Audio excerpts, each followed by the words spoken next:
A recap of chapter 27. Kathy did not look forward to her next meeting with Linton a week later. She remained devoted to her father and his care. When she did go with Mrs. Dean to meet Linton, she begged him to explain why he asked her to come when he clearly wished she didn't. She wanted to leave and he wouldn't let her. She insisted on an explanation.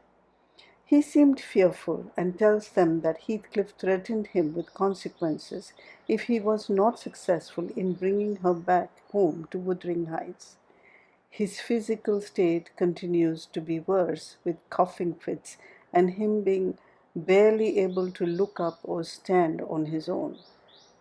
Although Cathy refuses to go, citing Edgar's prohibition, Linton's fear of Heathcliff and his supplication that Cathy accompany him was the only thing that could save him made her and Mrs. Dean go. Once there, Heathcliff imprisons them. Linton enforces, Linton confesses that Heathcliff intends to marry Cathy with Linton the next morning. Cathy begs Heathcliff to let them leave and that he has no reason to bring about a result by force when she is willing to marry Linton. But that plea falls on deaf ears.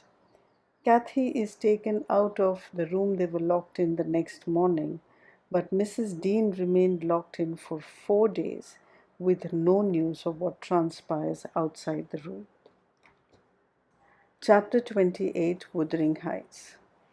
On the fifth morning, or rather afternoon, a different step approached, lighter and shorter, and this time the person entered the room. It was Zillah, donned in her scarlet shawl with a black silk bonnet on her head and a willow basket swung to her arm. "Oh dear, Mrs. Dean," she exclaimed. "Well, there is a talk about you at Gimmerton.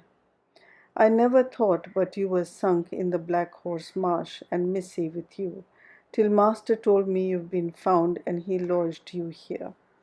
What, and you must have got on island shore. And how long were you in the hole? Did master save you, Mrs. Dean? But you're not so thin, you've not been so poorly, have you?" "Your master is a true scoundrel," I replied, "but he shall answer for it. He needn't have raised that tale. It shall all be laid bare." "What do you mean?" asked Zillah. "It's not his tale. They tell that in the village about you being lost in the marsh, and I calls to Earnshaw when I come in. They quite queer thing, Miss Harriton, happened since I went off. It's a sad pity of the likely young lass and can't Nelly Dean." He stared. I thought he had not heard aught, so I told him the rumour. The master listened, and he just smiled to himself and said, "If they had been in the marsh, they are out now. Zillah, Nelly Dean is lodged at this minute in your room. You can tell her to flit when you go up there. Here is the key."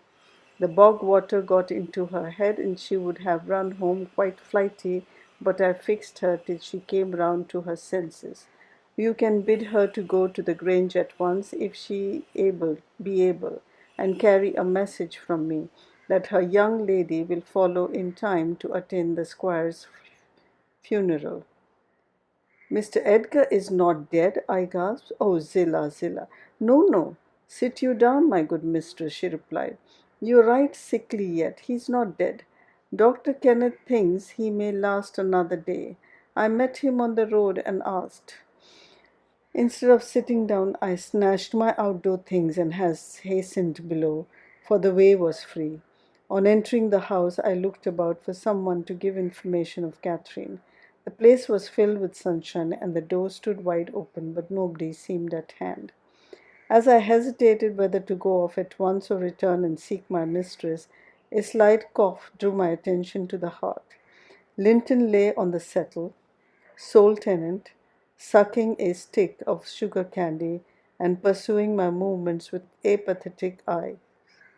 "Where is Miss Catherine?" I demanded sternly, supposing I could frighten him into giving intelligence by catching him thus alone. He sucked on like an innocent. Is she gone? I said. No, he replied. She's upstairs. She's not to go. We won't let her. You won't let her, little idiot, I exclaimed. Direct me to her room immediately, or I'll make you sing out sharply. Papa would make you sing out if you attempted to get there, he answered. He says I'm not to be soft with Catherine. She's my wife, and it's shameful that she should wish to leave me. He says she hates me and wants me to die that she may have my money, but she shan't have it and she shan't go home. She never shall. She may cry and be sick as much as she pleases. He resumed his former occupation, closing his lids, as if he meant to drop asleep. Master Heathcliff, I resumed, have you forgotten all Catherine's kindness to you last winter when you affirmed you loved her, and when she brought you books and sung you songs, and came many a time through wind and snow to see you? She wept to miss one evening because you would be disappointed, and you felt then that she was 100 times too good to you, and now you believe the lies your father tells, though you know he detests you both, and you join him against her. That's fine gratitude, is it not? The corner of Linton's mouth fell, and he took the sugar candy from his lips. Did she come to Wuthering Heights because she hated you? I continued. Think for yourself. As to your money, she does not even know that you will have any. And you say she is sick, and yet you leave her alone up there in a strange house. You who have felt what is to be so neglected. You could pity your own sufferings, and she pitied them too, but you won't pity hers. I shed tears, Master Heathcliff.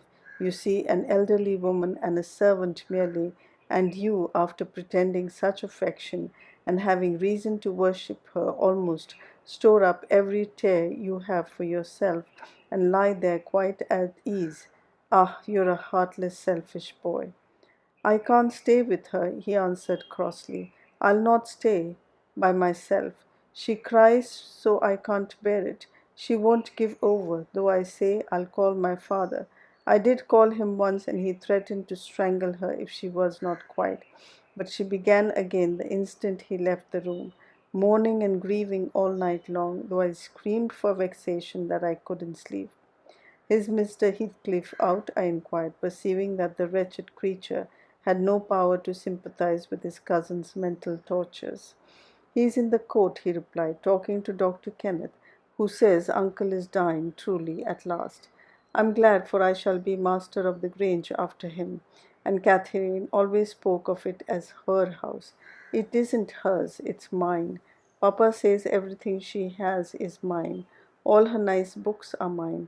She offered to give me them, and her pretty birds, and her pony Minnie, if I could get the key of our room and let her out, but I told her she had nothing to give. They were all mine.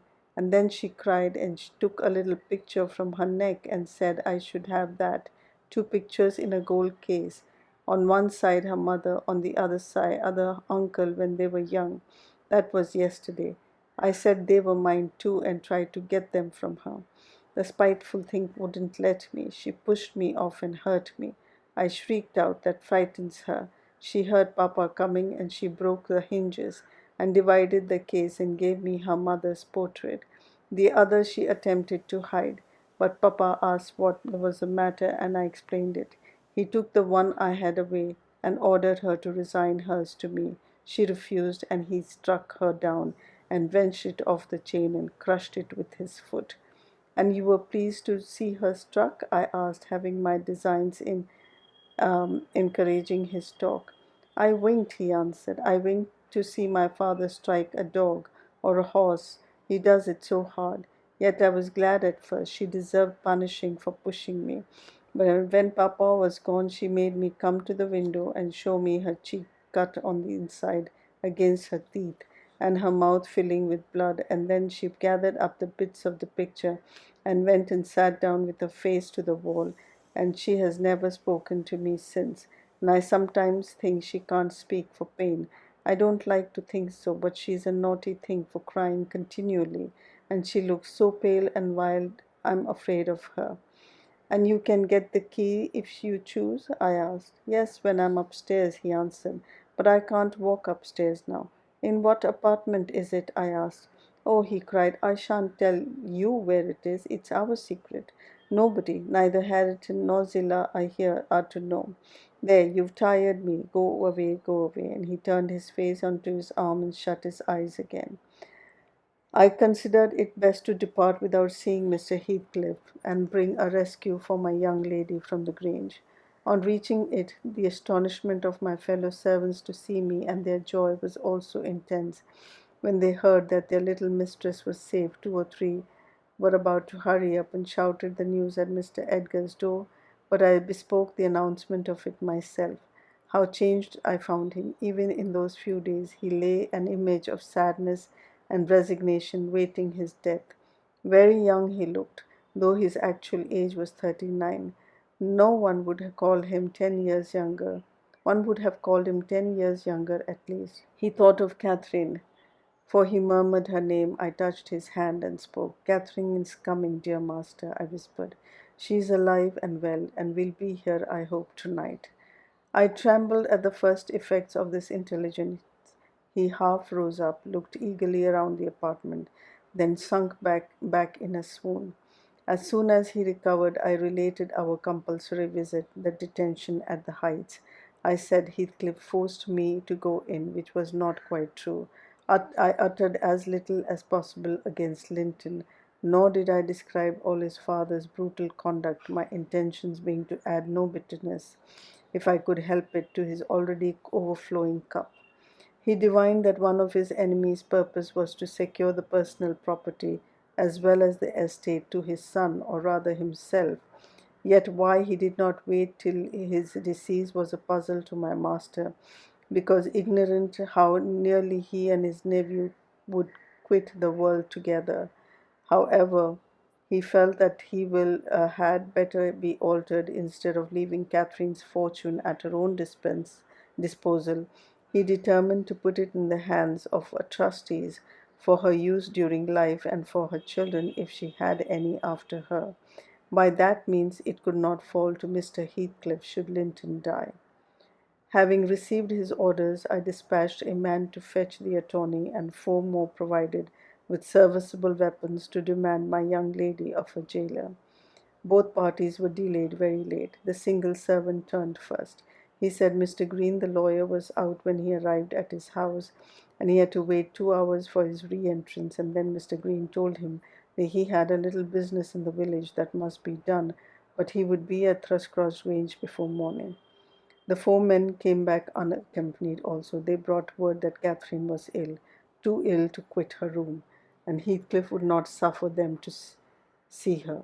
I scolded the stupid fellows well for listening to that tale, which I would not carry to my master, resolving to take a whole bevy up to the Heights at daylight and storm it literally, unless the prisoner was quietly surrendered to us. Her father shall see her. I vowed and vowed again, if that devil be killed on his own doorstones in trying to prevent it. Happily, I was spared the journey and the trouble. I had gone downstairs at 3 o'clock to fetch a jug of water, and was passing through the hall with it in my hand when a sharp knock at the front door made me jump. "Oh, it is Green," I said, recollecting myself, "only Green." And I went on, intending to send somebody else to open it, but the knock was repeated, not loud and still importunately.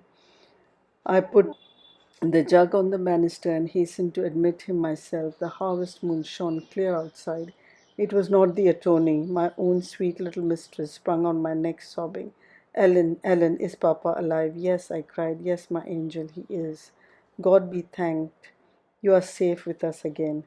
She wanted to run, breathless as she was, upstairs to Mr. Linton's room, but I compelled her to sit down on a chair and made her drink and washed her pale face, chafing it into a faint color with my apron.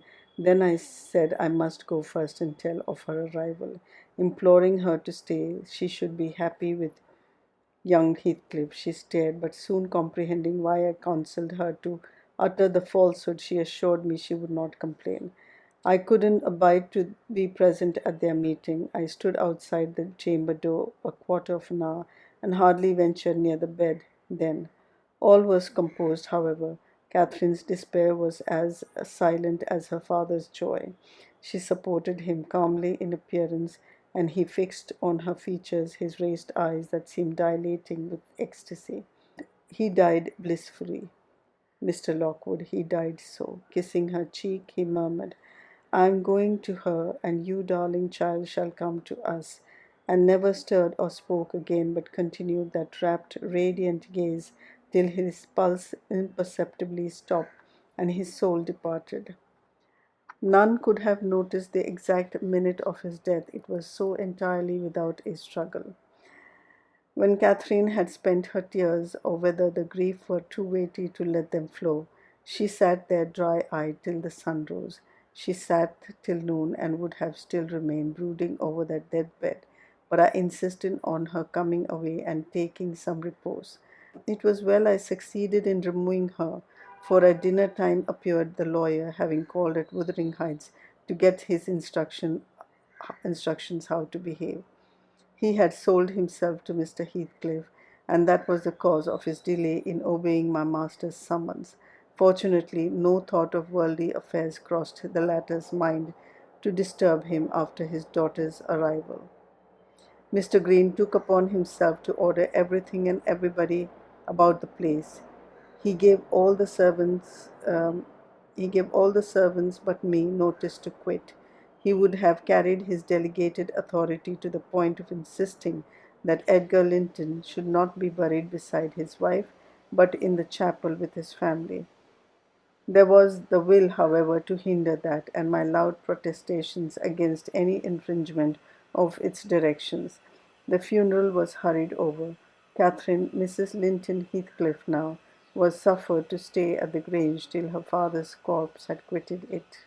She told me that her anguish had at last spurred Linton to incur the risk of liberating her. She heard the men I sent disputing at the door, and she gathered the sense of Heathcliff's answer. It drove her desperate. Linton, who had been conveyed up to the little parlour soon after I left, was terrified into fetching the key before his father reascended. He had the cunning to unlock and relock the door without shutting it, and when he should have gone to bed, he begged to sleep with Hareton, and his petition was granted for once.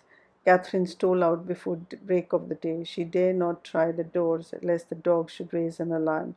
She visited the empty chamber and examined their windows, and luckily, lighting on her mother's, she got easily out of its lattice and onto the ground by means of the fir tree close by.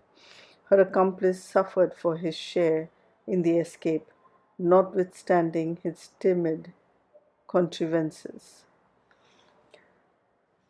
End of chapter 28.